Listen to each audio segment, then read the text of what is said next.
The rain lashed against the triple-paned glass of the Vance Museum's new atrium, a frantic drumming that was utterly ignored by the 200 souls inside. Here the air was warm, sterile, and hummed with the polite murmur of old money and the invisible scent of champagne. Alistair Vance, his silver hair immaculate, his bespoke suit a shield of midnight blue, stood at the podium. His voice, a smooth, cultured baritone that had crushed boards of directors and swayed markets, was laced with a profound boredom. "Legacy," he was saying, his eyes scanning the donors in the front row, "is not built on sentiment. It is built on concrete, on steel, on the unwavering vision of—" Crash. A side door, a service entrance marked staff only, burst open. The humid, gritty smell of the wet street flooded in, a violation of the climate-controlled air. Two large security guards in black suits immediately converged, lunging at a small, soaking wet shape that had darted through the opening. It was a girl, no older than 8 or 9, her thin hair matted to her skull with grime and rainwater, her dress a collection of faded, oversized rags. She dripped a dirty puddle onto the pristine, imported Italian marble. "He has to see it," she screamed, her voice shockingly raw and powerful in the suddenly silent hall. "Let me go. He has to see." Alistair's perfectly sculpted lip curled in disgust. This was precisely the kind of sentimental mess he despised. A beggar, a grifter using a child as a prop. "Evelyn," he said, his voice dropping, not turning to his immaculate chief of staff beside the stage. "Handle this. Now, get her out." Evelyn, already on her comms, nodded stiffly. But the girl was fast. She was a street creature, all sharp elbows and desperate energy. She wrestled free from one guard's grasp, ducked under the arm of the second, and scrambled toward the low stage. She held up a crumpled, damp piece of paper, a shield against the advancing men. "It's yours," she shrieked at Alistair. "You have to look."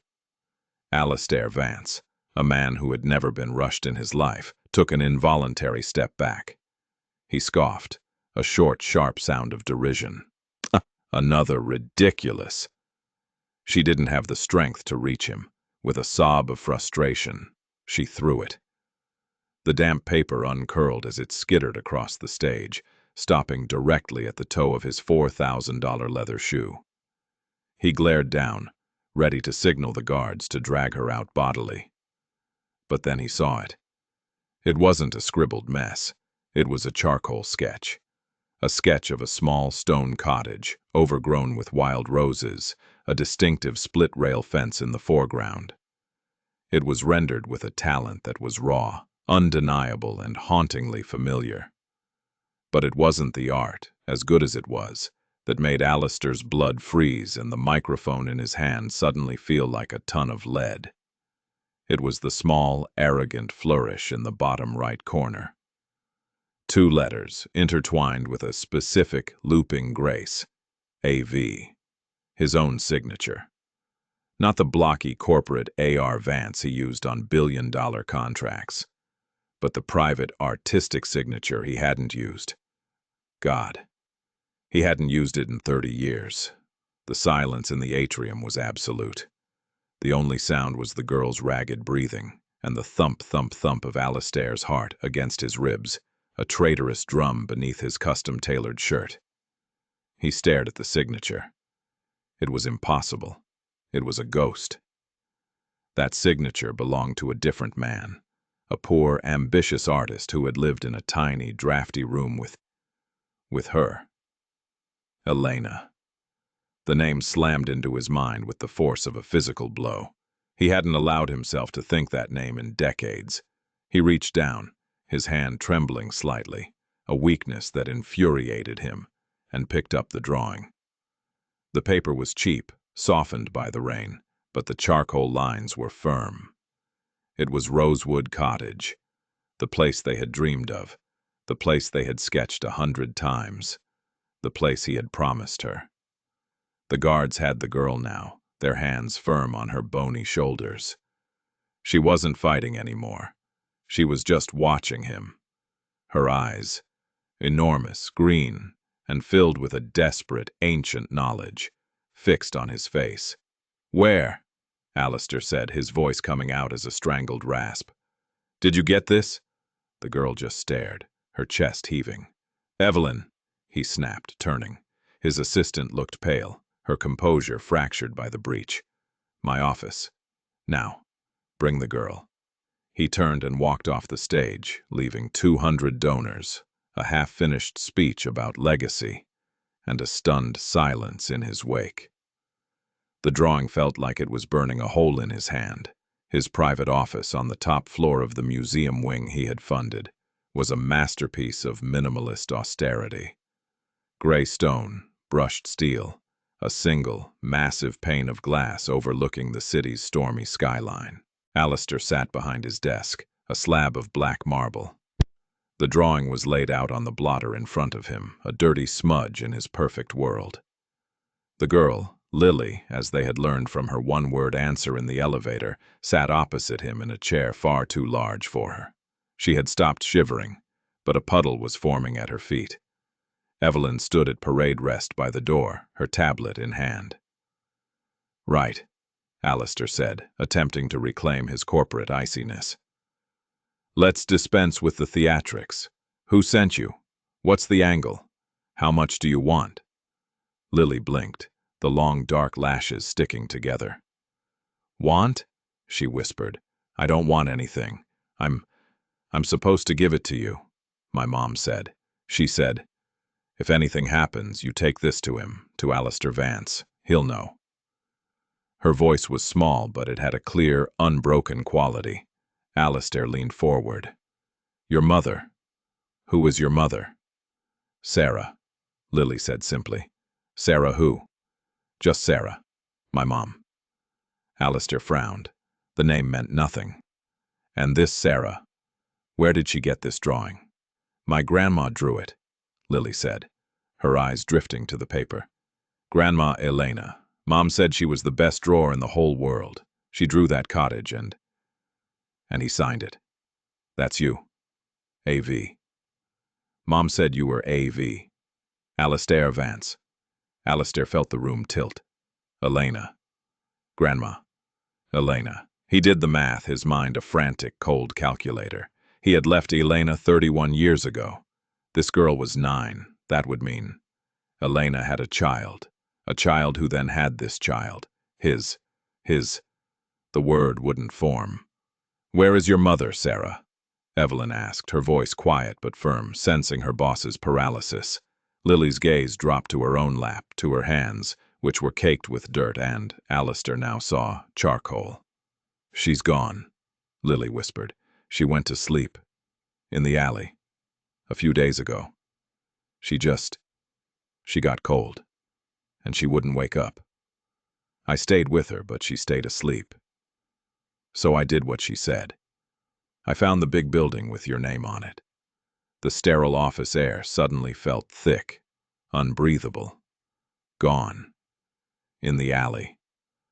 Alistair looked at the girl, at the grime under her fingernails, the hollows in her cheeks, the damp rags she wore.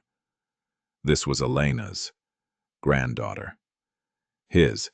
He felt a wave of nausea, not of sympathy, but of pure reptilian panic. This was a complication, a liability, a mess that threatened to unravel the meticulously constructed narrative of his life. "Evelyn," he said, his voice flat. Get Lily here some food. Something warm, from the staff cafeteria. And find her some clothes, from the gift shop, a sweatshirt, whatever. And then call legal. Call security. We need a full background check. We need to verify this story." Evelyn nodded, her expression unreadable. She stepped forward and gently touched Lily's shoulder. "Come on, sweetheart. Let's get you warm." Lily flinched at the touch, but didn't resist. She slid off the chair, her eyes lingering on the drawing on Alistair's desk. "That's mine," she said, a flash of her earlier fire returning. My mom gave it to me. It will be kept safe, Alistair said, his tone clipped. We're just verifying it. Lily looked at him, a long, assessing stare that felt far too old for her face. You're him, she said, not with awe, but with a strange, quiet disappointment. You're AV. You don't look like the pictures Grandma told Mom about. And with that, Evelyn led her from the room, leaving Alistair alone with the drawing, the rain, and the ghost of Elena. He stared at the signature. AV.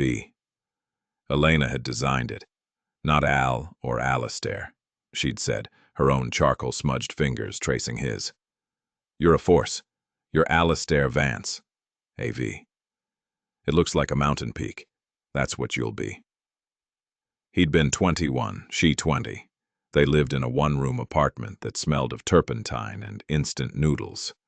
They shared a single mattress on the floor and dreams as big as the city. He painted, she sketched. They were going to take the art world by storm. Rosewood Cottage was a ruin they'd found on a weekend hike, a forgotten stone house an hour out of the city. They had trespassed, dreamed of buying it, fixing it, building a studio. This drawing, it was one of dozens she had made. He had signed this one, he remembered now, in a moment of playful arrogance.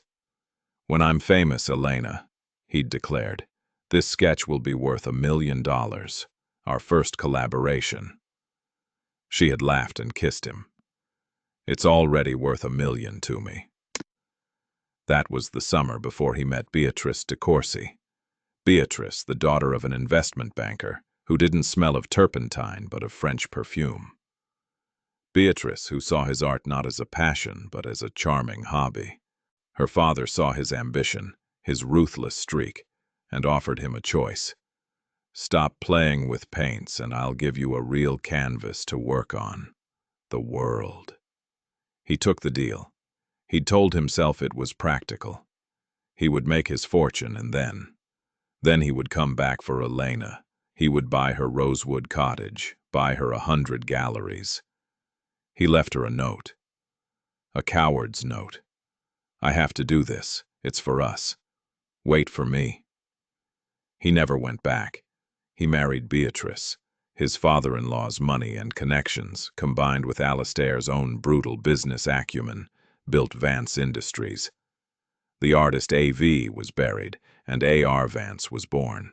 He'd sent Elena money. Once, a check for $50,000, to get her started. It had been returned, torn in half. After that, silence. He had told himself she had moved on, found another artist, was happy. It was the only way he could live with himself.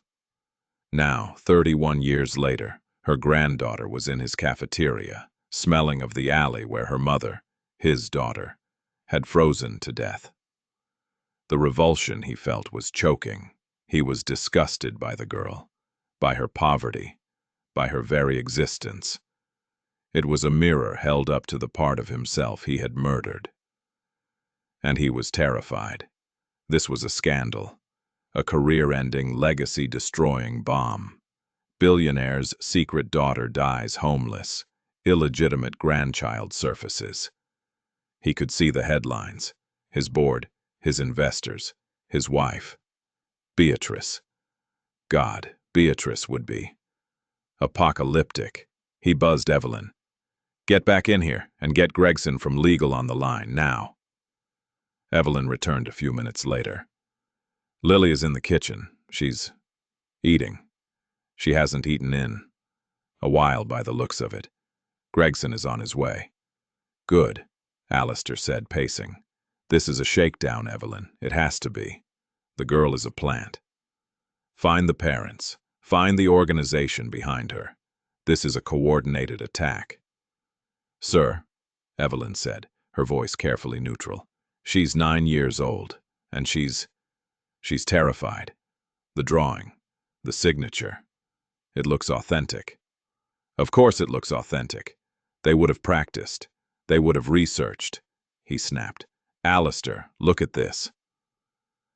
Evelyn held up her tablet. She had been busy. She had run a facial recognition scan on the grainy security footage of the girl. No records, no birth certificate, no social security number for a Lily or Sarah matching her. She's a ghost. But I did a cross-reference. The art database. For Elena. A picture flashed on the screen. A black and white photo from a 30-year-old newspaper arts section. A young woman with wild dark hair and the same enormous piercing green eyes as the girl in his cafeteria. The caption read, "Local artist Elena Morozov, a promising debut." Alistair sank into his chair. Morozov. He'd never even known her last name. It had always just been, Elena. "Find her," he whispered. "Find out what happened to Elena Morozov." The next few hours were a blur of hushed, frantic activity. Alistair postponed the rest of the gala, claiming a sudden security concern. The donors left, whispering. Beatrice, his wife, had been at a different event, a fashion show. He called her. "Alistair, darling, what's this I hear? You canceled the unveiling. Is it a threat? A bomb?" Her voice was brittle, excited by the drama. "A plumbing issue, Beatrice," he lied. "A catastrophic pipe burst in the new wing. It's a mess. Go home. I'll be late." He hung up before she could probe further. Gregson, the shark-eyed head of his legal team, arrived. His solution was simple: isolation and settlement. We move the girl to a secure location, a hotel. We get a DNA test. If it's a match, we create a trust, a massive one. NDA forms so tight she can't even say her own name. If it's not a match, we hand her over to social services for trespassing and fraud. Clean. Simple. Alistair nodded. It sounded right. It sounded like business. But as he looked at the drawing of Rosewood Cottage, a place of sentiment and dreams, he felt a crack in his armor. "First," Alistair said, "find out what happened to the mother, to Sarah. I want to know where she is, where her body is." Gregson nodded, unsurprised. "We'll find her." Evelyn, meanwhile, had been digging into public records. She was back an hour later, her face grim. "I found her," she said, her voice low. "Elena Morozov. She died 15 years ago, Alistair. Ovarian cancer. She was 37. He flinched. 37. "And Sarah?" "Sarah Morozov. Born 30 years ago. Father. Unlisted." Evelyn paused, taking a breath. "She aged out of the foster care system. Elena must have been too sick to care for her. Sarah. She has a record. Petty theft, vagrancy, possession. Nothing violent, just surviving." Evelyn swiped on her tablet. A mugshot appeared. A woman in her late 20s, gaunt, defiant, with those same haunting green eyes, dulled by hardship. "And Lily?" Alistair asked, his throat dry. "No record of her birth. Sarah probably had her on the street. She kept her off the grid. To keep her, I suppose. To stop her from being taken by the state, like she was." The silence in the office was heavy. Gregson cleared his throat. "This complicates the narrative, but not the strategy. The mother, Sarah, is deceased. We found a report. Unidentified female, mid-30s, apparent hypothermia. In an alley on 53rd Street, 2 days ago. She's at the city morgue." Alistair stood up so fast his chair screeched against the marble floor. Hypothermia. She had frozen to death. While he was closing a deal in Tokyo, while he was approving the marble for this very floor. His daughter. "Sir?" Evelyn said, concerned. Alistair walked to the window. The city lights were a cold, glittering tapestry below. He was worth billions. His legacy was etched in steel and glass, and his daughter had died of cold. "The hotel," Alistair said, his voice a stranger's. "The plan. Get it done. But not a hotel. Bring her to the penthouse. Tonight." Evelyn and Gregson exchanged a look of pure shock. "Sir." "Alistair," Gregson stammered.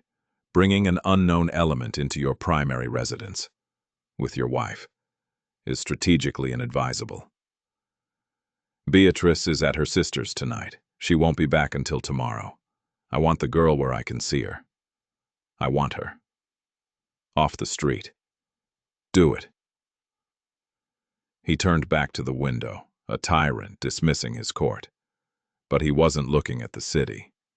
He was looking at his own reflection in the glass, and for the first time, he didn't recognize the man staring back. The Vance penthouse was less a home than a fortress of wealth, occupying the top 3 floors of a slender skyscraper. It was all glass, white leather, and chrome, with art on the walls so expensive it was just concepts. Lily, scrubbed clean by a stunned, silent housekeeper, and dressed in a $200 museum sweatshirt that hung on her like a tent, looked like a tiny, lost ghost in the vast, empty space. She hadn't spoken since leaving the museum. She just clutched a paper bag from the cafeteria, which held a half-eaten sandwich.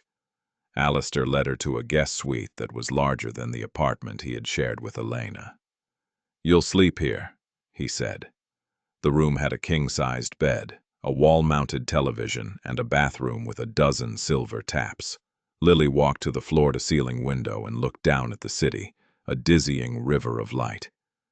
"It's high," she whispered. Did she ever see this?"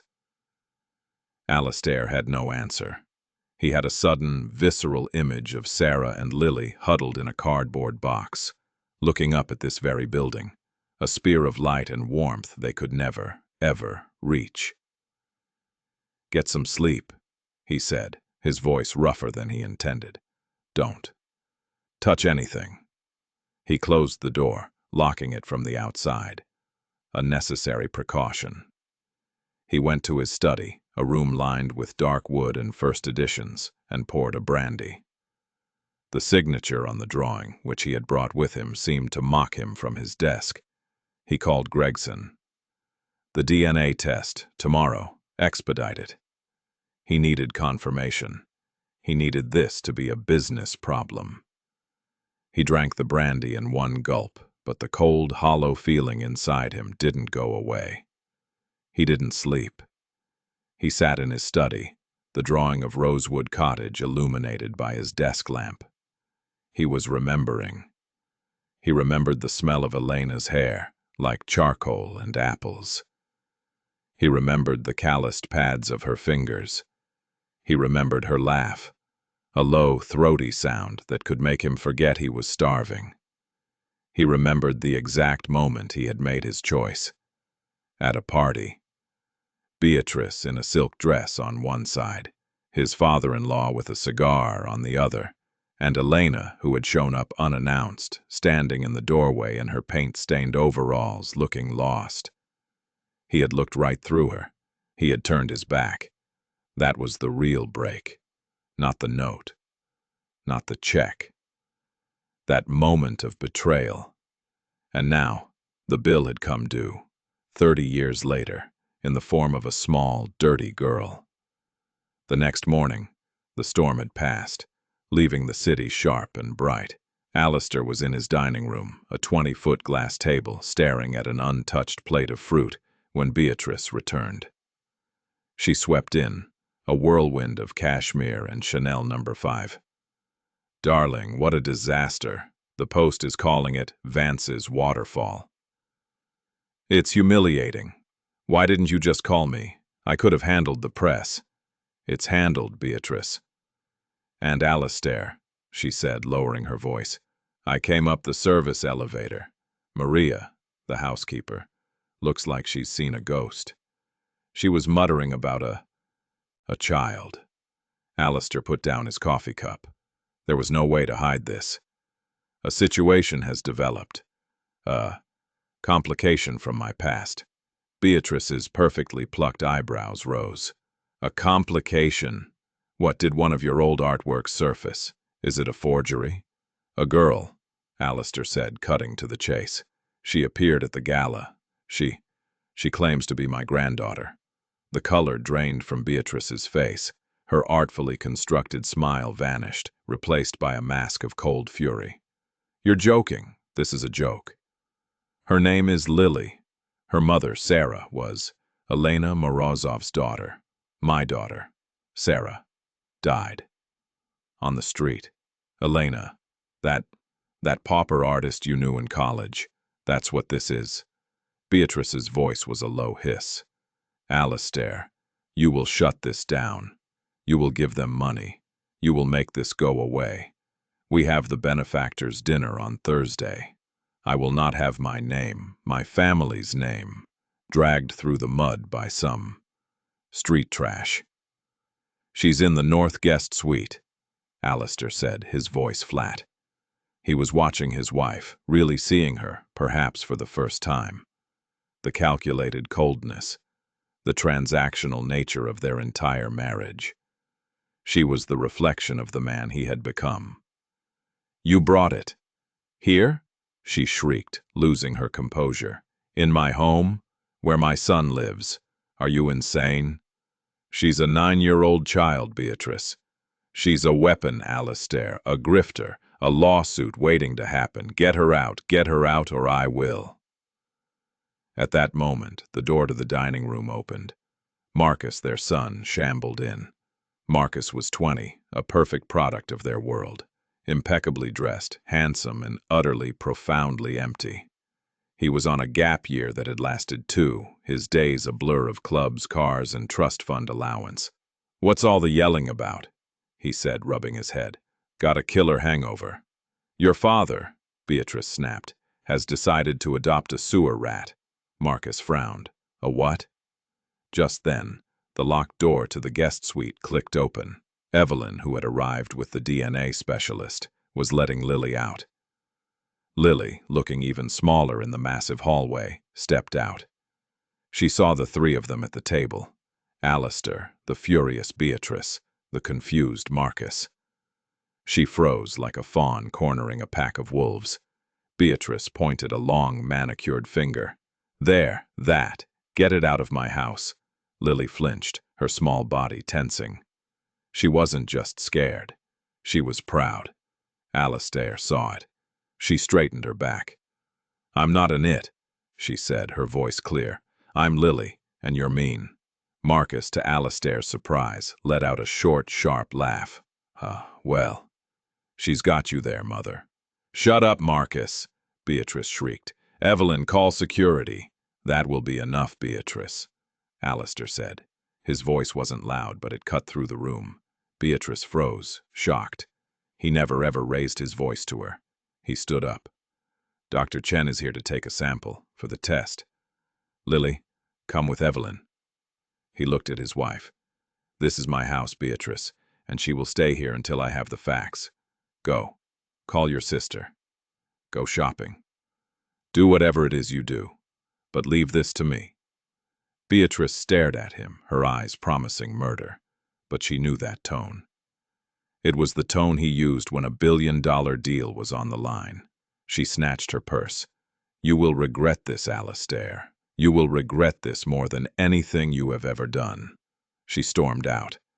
Marcus watched her go, then looked at Lily, who was watching Alistair with wide, suspicious eyes. "So," Marcus said, slumping into a chair, "a secret grandpa, huh? This family just got interesting." The DNA test was a simple cheek swab. Lily bore it with a stoic silence. Alistair had his own done. Dr. Chen promised a result in 24 hours. "And the mother?" Alistair asked him in the hall. "The body at the morgue? Can you test that against the girl?" "We already did," Gregson said, stepping forward. "Pulled strings. It's a 99% parent-child match. The dead woman, Jane Doe 451, is Lily's mother." Alistair nodded. Half the equation was solved. The woman who died in the alley was Sarah, his daughter. The test tomorrow would just confirm he was the grandfather. After the doctor left, Evelyn found Alistair in his study. He was staring at the drawing again. "What now, sir?" she asked. We wait," he said. "Evelyn, I want to know everything.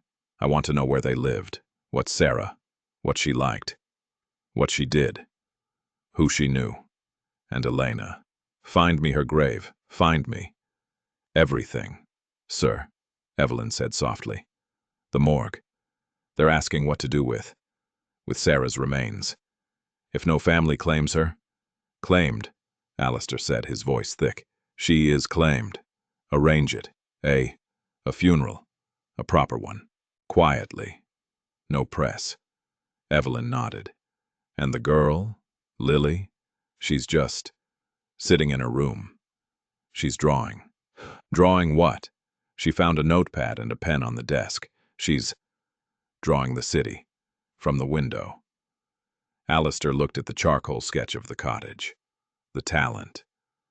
It had passed from Elena, through the daughter he never knew, to the girl in the guest room. Buy her art supplies, he said. The best, whatever she wants, have them delivered today. Evelyn looked surprised. Sir? Just do it, Evelyn. Get her paper, charcoal, pencils, whatever she needs. For the next 24 hours, the penthouse was a cold, silent war zone. Beatrice had locked herself in her wing of the apartment. Marcus drifted in and out, observing Lily with a detached, anthropological curiosity. Lily, for her part, stayed in her room. The art supplies arrived, a massive box of professional-grade materials that cost more than a year's rent on Alistair's first apartment. Lily accepted them without a word. The housekeeper left food outside her door, which was taken. Otherwise, silence. Alistair sat in his study, fielding calls from his board about the gala incident, which he dismissed with practiced ease. But his mind was elsewhere. It was in an alley. It was at a grave he'd never visited. It was in a drafty apartment 30 years ago. The call came at 10 a.m. the next day. Dr. Chen. Mr. Vance? The voice was professional. The results are conclusive. The probability that you are the paternal grandfather of the subject, Lily, is 99.99998%. Congratulations. I suppose. Alistair hung up the phone. It wasn't a shakedown. It wasn't a fraud. It was real. Every bit of it. The girl in his guest room was his blood. The woman in the morgue was his daughter. He felt no joy, no warmth, just a profound, crushing weight. He walked to the guest room and used his key to open the door. Lily was not in the bed. She was on the floor, on her stomach, surrounded by sheets of expensive paper. She was drawing, her tongue stuck out in concentration, her hand, now clean, moving with a speed and confidence that was breathtaking. She was sketching the view from the window, the complex architecture of the skyscrapers, the flow of traffic hundreds of feet below. And she was good. Terrifyingly good. She heard him enter and looked up, her green eyes flashing, defensive. What? She said, shielding her drawing with her arm. I'll list. Such as. Her voice cold. That drawing. The one of the cottage. Your grandmother, Elena. Did she talk about it? Lily's defensiveness softened, just a fraction. Mom did. She said it was Grandma's happy place. The place she dreamed of. Before. Before what? Before he left, Lily said, her eyes boring into him. Before A.V. left her. Alistair flinched. Your mother, Sarah. She told you about me. She said you were a ghost, Lily whispered, her eyes dark. She said you were a bad man who broke Grandma's heart. That you chose. This. She waved her hand at the opulent room. Over them. She said Grandma died waiting for you. That's not. Alistair started, but the words died. It was true. She said Grandma Elena gave her the drawing, and she was supposed to keep it. To prove who she was. To prove she came from love. Not just nothing. Lily's voice cracked, and she visibly fought back tears, her small face hardening. She said you were poison, but that the art was pure. The art was us, and this. She tapped the old creased drawing, which Alistair now saw she kept on the nightstand. This was the proof. Alistair looked at the new drawings on the floor. Sketches of the city, of a bird on the ledge, of her own hand. They were brilliant. They were his. They were Elena's. "You have her talent," he said, his voice thick. "No," Lily spat, her anger returning. "I have my talent. Mom taught me. She'd find me scraps of paper, charcoal from fires. She said, 'You draw, baby. You draw your way out. You're an artist, like Grandma. Don't let anyone take that from you, not even him.'" He didn't know what to say. He was a man who commanded language, who wielded words as weapons. He was empty. He looked at this tiny, fierce, grieving child, who was his own blood, and he felt nothing but the vast, cold emptiness of his own choices. "We are having a service," he said stiffly. "For your mother. A burial." Lily's head snapped up. "A burial? Where? In the ground?" "Yes, at a place. A cemetery. It's nice. Can I go? I suppose. Yes. It's tomorrow." "Good," she said, turning back to her paper. "I'll go." He left the room, unsettled. This was not a problem he could solve with a trust fund. This girl wasn't looking for money. She was looking for... He didn't know what she was looking for. That night, Beatrice confronted him. "Well?" she demanded, standing in the doorway of his study.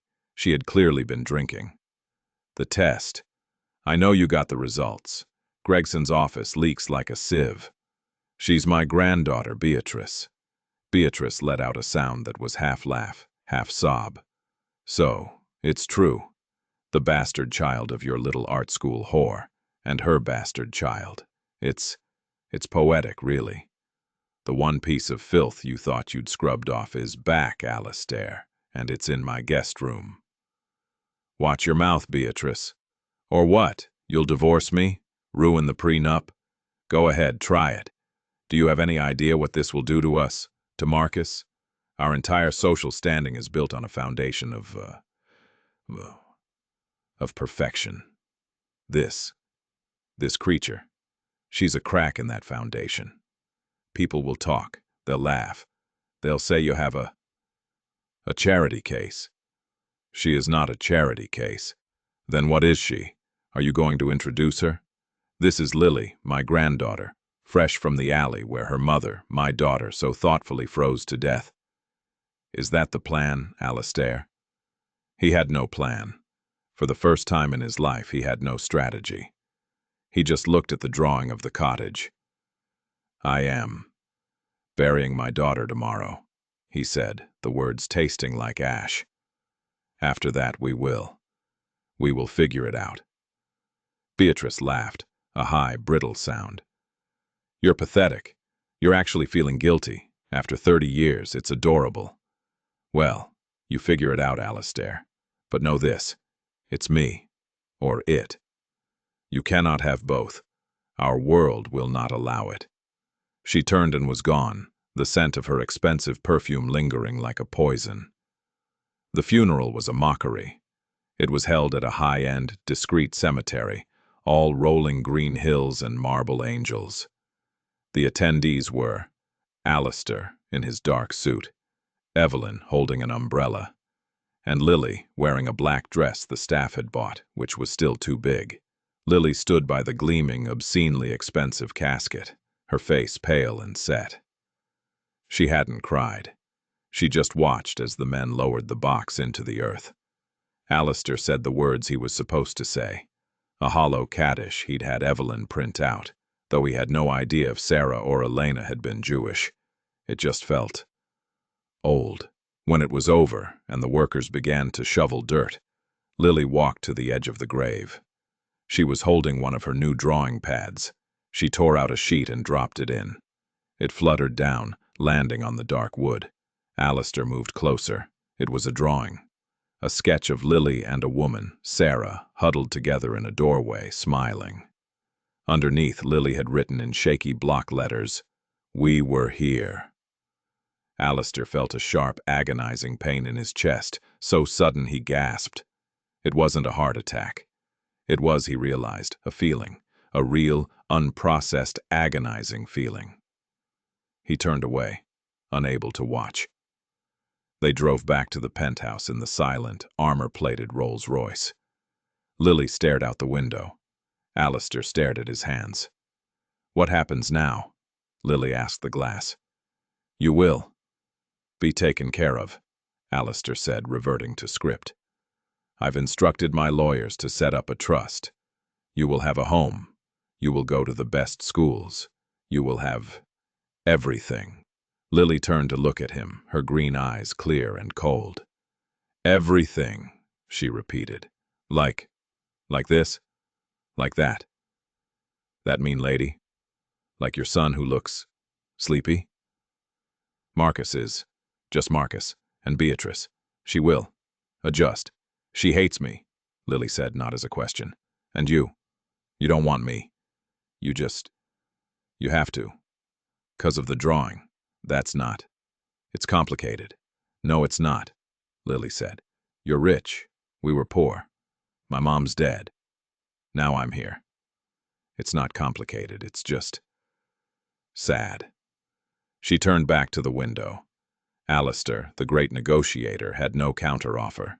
When they returned, Beatrice was waiting, flanked by two large men Alistair didn't recognize, and Gregson, his lawyer, who was looking at the floor. "Beatrice, what is this?" Alistair demanded. "Alistair, darling," she said, her voice sugary sweet. "I've solved your problem. These gentlemen are from the state. Child Protective Services." Alistair froze. "What did you do?" "I did what you were too weak to do. I made an anonymous report.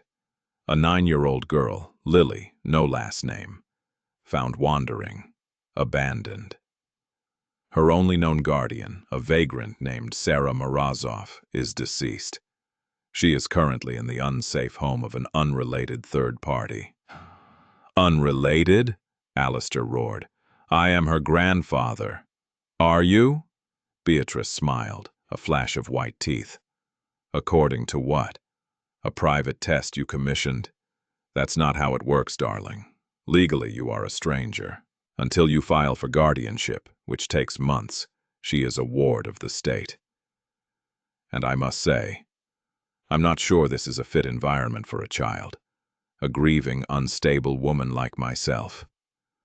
A father who, well, let's just say, has complicated business." The two men stepped forward. "Sir, we need to take the child. She'll be placed in a temporary receiving home until a hearing." "No," Alistair said. "Gregson, stop this." Gregson looked up, his face pained. "Alistair, she's right. Procedurally, this is by the book. The call was made. We have no legal standing, not yet." "No!" Lily screamed. She launched herself, not at Alistair, but at Beatrice. You witch, I hate you." She was so small. She bounced off the woman's cashmere coat. One of the men gently but firmly scooped her up. Lily started to kick and wail. "Let me go. You can't. Grandpa, don't let them." Grandpa. She had never called him that. The sound of it, mixed with her terror, finally broke him. "Put her down," Alistair ordered, his voice deadly quiet. "Sir, we have a court order. Put her down." He stepped forward, pulling out his phone. He dialed a number. "Governor," he said, his voice pure ice. "Alistair Vance. I am calling in that favor, the one from the stadium deal. Yes, right now." He held the phone out. "Explain to the governor of New York why you are taking my granddaughter from my home. Explain to him why his CPS department is being weaponized by my wife. I'll wait." The two men froze. Their boss was on the other end of that phone. They looked at each other, then at Gregson, who just shrugged, terrified of the man he worked for. "Perhaps," the senior agent said, clearing his throat, "we can reassess. There seems to have been miscommunication." "There has," Alistair said. "Now get out of my home and file a report that the child is safe with her next of kin. Understood?" The men, pale, nodded and left, almost running. Alistair hung up the phone. He turned to his wife. Beatrice was white with rage. "How dare you?" she hissed. "No," Alistair said, walking toward her. "How dare you? You would take a child, a grieving child, my blood, and throw her to the wolves. To protect your social standing? To protect our life," she shrieked. "The life you built, the one you chose over her. The life," Alistair said, stopping an inch from her face. "That is now over. Gregson." "Yes, sir." "Begin divorce proceedings, immediately. I want her out, today." Beatrice stared, her mouth open. You can't. The prenup. I'll take you for everything. You'll take what the prenup gives you, which, as you know, is contingent on a fidelity and good conduct clause. And I'd say weaponizing a state agency against my granddaughter qualifies as a breach. You will leave, Beatrice. You will take your clothes and your jewelry and you will go. If you fight me, I will not just divorce you. I will ruin you. I will destroy your credit, your reputation, and the standing of every charity board you sit on. Am I clear? Beatrice looked at the man she had been married to for 30 years. The artist was gone, but the ruthless killer he had become was now, for the first time, pointed directly at her. She saw he meant it. Without a word, she turned, her back rigid, and walked toward her wing of the house. Alistair turned to Lily. She was huddled by the door, shaking, her tears finally coming in silent, shuddering sobs. He walked over to her, his movements stiff, unfamiliar. He didn't know how to comfort a child. He had never even hugged his own son. He stopped a few feet away. "She's gone," he said. "She won't hurt you again." Lily looked up at him, her face a mess of tears and snot. You called the governor," she whispered in awe. You yelled." "Yes." He awkwardly knelt down, his expensive suit creasing. He didn't touch her. I'm sorry that this. Are you gonna send me away too?" she asked, her voice tiny. He looked at her green eyes, so much like Elena's, at the charcoal smudge on her cheek, so much like his. "No," he said, the word coming out with surprising force. "No. You're a Vance. You're staying. This is your home now, if you want it." Lily just stared at him, her sobs quieting. She didn't run to him. She didn't hug him. She just watched him, assessing him. Finally, she scrubbed her nose on the sleeve of her $200 sweatshirt. "Okay," she whispered. "Okay." Life in the penthouse changed. The divorce was swift, brutal, and silent. Beatrice was gone by nightfall, the prenup enforced with terrifying efficiency. The press, sensing blood, swirled, but Gregson's team put out a simple, firm statement. "Mr. Vance has recently been united with his newly orphaned granddaughter, Lily, and is taking time to focus on his new family responsibilities. He asks for privacy." The scandal was contained, re-spun as a heartwarming, if tragic, family reunion. Marcus was the most adrift. "So," he said to Alistair a few days later, "Mother's really gone." "Yes, Marcus. And she's really my sister? Half-sister? Aunt? What is she?" "She's your niece," Alistair said, the word feeling strange. "Aunt Sarah was my half-sister." Marcus processed this. So the old man had a life before the empire. Wow. He looked at Lily, who was at the far end of the enormous living room drawing. "She's weird. She just draws all day. She doesn't even watch TV." "She's an artist, Marcus," Alistair said, like I was. "Yeah," Marcus said, looking at his father. "You know, I went into the storage, found some of your old stuff, your paintings." Alistair looked up sharply. "You had no right." "They're good," Marcus said, ignoring him. "Like really good, angry. But good. Better than that. That red square in the hall that cost 10 million. He paused. Why'd you stop? Alistair looked at Lily, bent over her paper, then back to his son. I made a choice. I thought it was the right one. Was it? Marcus asked with genuine curiosity. Alistair had no answer. The relationship with Lily was not easy. She wasn't a sweet, grateful orphan. She was prickly, grieving, and deeply suspicious. She hoarded food in her room, despite the full-time chef. She flinched at loud noises, and she tested him. This food is weird, she'd say, poking at a piece of sea bass. We just had sandwiches. My mom, she used to sing. Did your mom sing? She'd ask, knowing Beatrice was gone. No, Alistair would say. She did not. He was awkward, stiff, a billionaire trying to parent a traumatized child. He tried to solve it with things: tutors, clothes, electronics. Lily ignored them all. The only things she cared about were the art supplies. She drew constantly, filling pads with a frantic energy. She drew the penthouse, the park below. She drew Maria, the housekeeper. She drew Marcus, asleep on the couch. And she drew him. He found a sketch of himself in the recycling bin. It was his face, but he looked old. And so sad.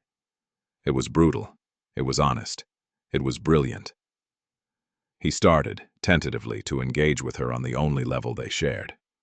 Your cross-hatching is undisciplined, he said one evening, standing over her shoulder. She bristled. I know what I'm doing. No, you don't. You're smudging. Look. He hesitated, then picked up a charcoal pencil. His hand felt strange holding it. Here. You want shadow?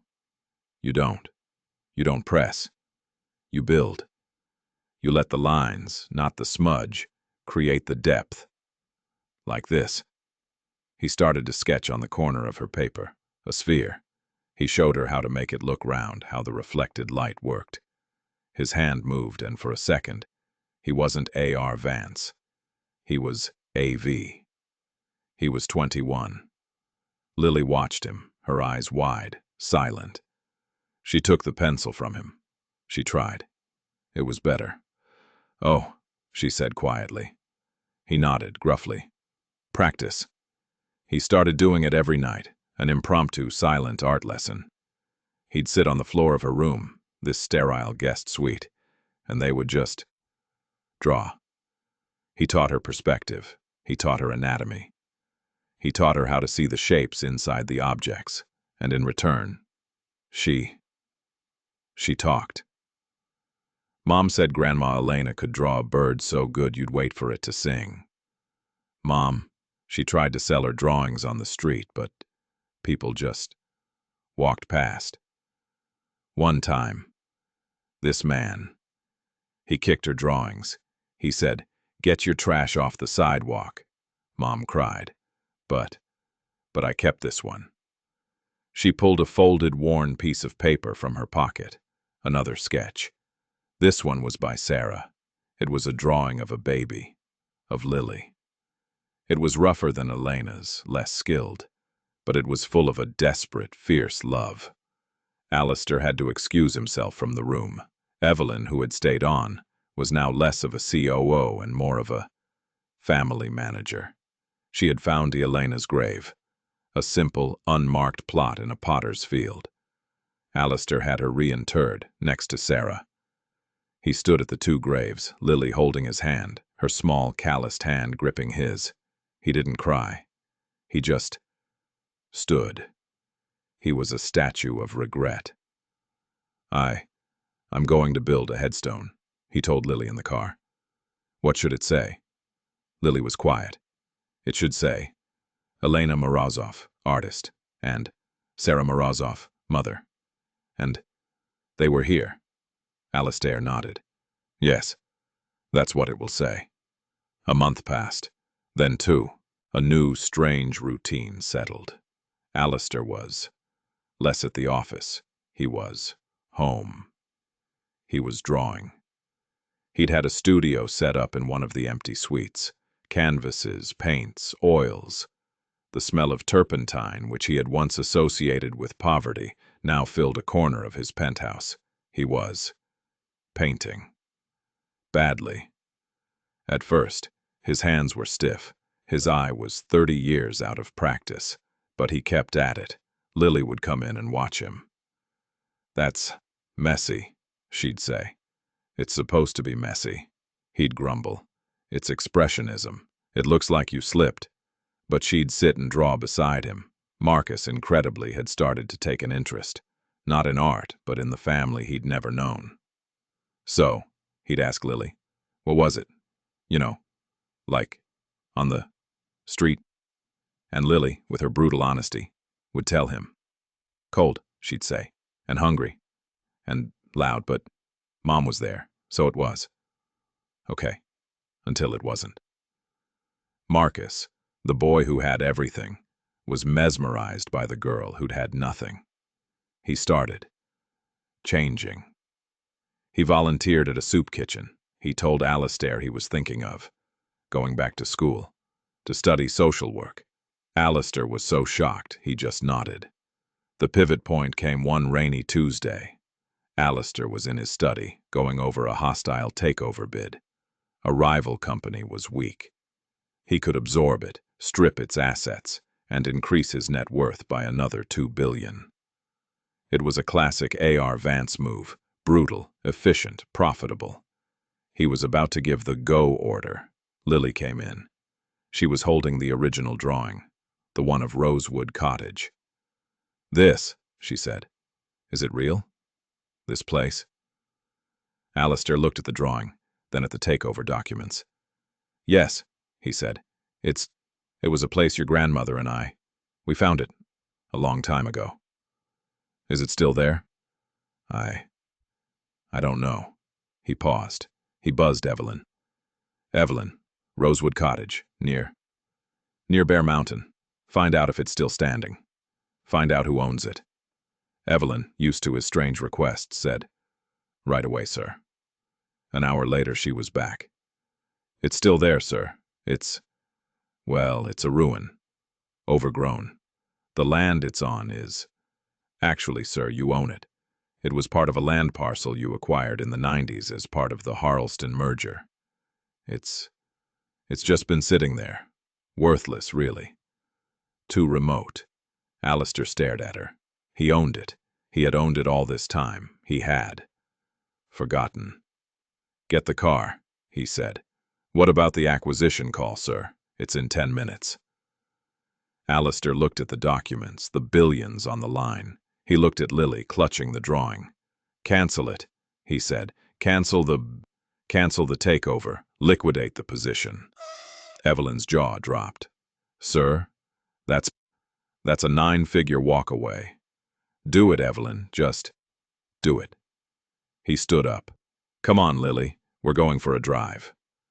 The cottage was 2 hours away. It was, as Evelyn had said, a ruin. The roof had caved in, and the wild roses Elena had loved had completely consumed the stone walls. The split-rail fence was just a memory of rotting wood, but it was there. Alistair and Lily got out of the car and just stood. "This is it," Lily whispered, her eyes wide. "This is her happy place." Alistair walked through the collapsed doorway. The inside was mud and leaves, but he could see it. He could see the studio they had planned, the fireplace, the life they were supposed to have. She would have loved it, Alistair said, his voice cracking for the first time. He hadn't cried for Sarah. He hadn't cried for Elena. But standing in this ruin, he felt the 30 years collapse. He sank down onto a fallen stone, his bespoke suit be damned. I left her," he whispered, not to Lily, but to the ghosts. "I was a fool. I was a coward. I thought this." He gestured vaguely back toward the city. "This meant more, and I left her. And she died. And my daughter. He finally broke. The great Alistair Vance, the titan of industry, sat on a rock in a ruined cottage and wept. He wept for the art he'd abandoned, for the love he'd betrayed, for the daughter who had died in the cold, and for the granddaughter who had to see him, a broken old man. He felt a small, calloused hand on his shoulder. Lily. She wasn't crying. She was just there. She stood with him, her hand on his back, a tiny guardian in a vast wilderness of his own making. "It's okay," she whispered, her voice uncharacteristically soft. It's just sad. But we're here now." He looked up at her, his vision blurred. "Yes," he said, "we're here." They didn't go back to the penthouse, not right away. Alistair called Evelyn. I want you to start a foundation," he said, his voice hoarse. "What kind, sir?" "An art foundation. For children. Underprivileged. Kids on the street. I want to fund it. With the money from the takeover. All of it." "Sir, that's $2 billion. Yes, that's the one. Call it the Elena and Sarah Vance Foundation. For young artists. No, not Vance. The Elena and Sarah Morozov Foundation. That's their name. That's the art." He hung up. He looked at Lily. I'm going to fix this. The cottage. I'm going to rebuild it. For you. For them." Lily looked around at the ruin. Don't make it new," she said. "Don't make it shiny, like your apartment. Just make it strong again." He nodded. "Strong again. I can do that." The next year was a transformation. Alistair Vance systematically began to dismantle his own empire. He stepped down as CEO. He sold off the predatory, asset-stripping arms of his company. He poured the billions into the foundation, which Evelyn, with a newfound passion, was now running. It opened centers in the poorest parts of the city, offering free art supplies, classes, and mentorship. Marcus, to everyone's shock, was running the street outreach program. Alistair. He was painting, and he was rebuilding. He didn't hire a fancy architect. He hired a local crew, and he was there every day in work boots and jeans, learning how to mix mortar, how to set stone. He was rebuilding the cottage with his own hands, the hands that had once signed billion-dollar deals, now calloused and stained. And Lily. Lily was thriving. She was in school, but her real education was in the studio. She was painting, sketching, sculpting. Her talent, now nurtured, was explosive. She was still prickly, still fierce, but she would smile. She would even, on occasion, laugh. The final scene was not a gala. It was a clear autumn afternoon. Rosewood Cottage was finished. It was not a palace. It was exactly as Elena had sketched it, only strong. The stone walls were clean, the roof was sound, and the wild roses were trained over a new, sturdy trellis. The inside was a single, vast studio, filled with light, easels, and the smell of paint. Alistair, his hair longer, his face weathered, was at one easel, working on a landscape. It was good, really good. Lily, now 10, her hair in a messy ponytail, was at another, smaller easel. She was finishing a portrait. "It's done," she announced. Alistair turned. "Let's see it." It was a portrait of him. Not the sad old man from the penthouse. It was him, as he was now, in his work shirt, a smudge of paint on his cheek, a small, tentative smile on his face. "Well," Alistair said, his throat tight, It's not bad. Your use of light is strong." Lily grinned. "I know." She picked up a charcoal pencil. In the bottom right corner, she drew her own signature, a simple, strong LV. Alistair watched her. He walked over to his own canvas, the landscape of the woods outside. He picked up his own brush, dipped it in the black paint, and looked at the empty corner. He took a breath. Then, with a steady hand, in a looping, arrogant, joyful flourish, he signed his. A.V. The two paintings stood side by side. The two artists, grandfather and granddaughter, stood together, covered in paint, in the house that love had built, that regret had reclaimed, and that art had finally made a home. Thank you for joining us on this emotional journey. What do you think of Alastair's path to redemption? Was it his wealth, or the recognition of his own lost past in Lily, that finally allowed him to change? Let us know your thoughts in the comments below. And don't forget to like and subscribe for more stories that touch the heart.